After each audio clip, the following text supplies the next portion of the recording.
Educating people about MPOX. This camp in Goma is the epicenter of a recent outbreak of the MPOX virus in the Democratic Republic of Congo.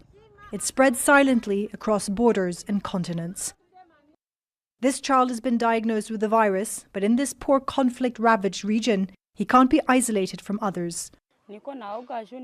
I'm afraid because I have many kids, and all of them are sleeping together, even the one who is under MPOX treatment since last week. Educating communities about the threat is important, as very little help has arrived here. We need to get the right information out to the people who are immediately at risk, as well as those who are likely to panic. Kenya has had one case, a truck driver traveling from Uganda.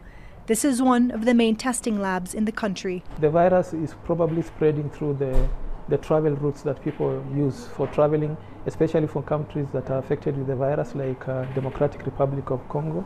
So the people of concern are like truck drivers and business people who travel long distances.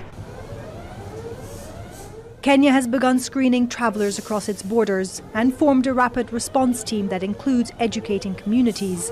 But here too, it's apparent that more awareness and education is needed. Many Kenyans don't know the symptoms of this disease. It's very similar to chickenpox, which my children got. We need the government to send community health workers to educate people in what to look out for.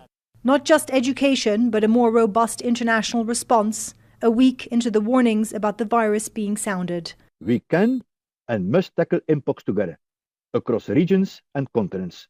So will we choose to put the systems in place to control and eliminate MPOX globally, or we will enter another cycle of panic and neglect. How we respond now and in the years to come will prove a critical test for Europe and the world.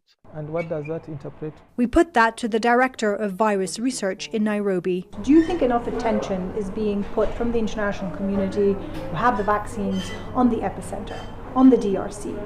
Vaccines haven't arrived. Enough attention is not being put on that because from the COVID-19 experience, we learned that vaccines are very important in prevention of spread of the virus. If we limit the spread of the virus, then we can contain it. But if you're not providing the vaccines to the people who need it, then it will be very difficult to contain it if it becomes a pandemic.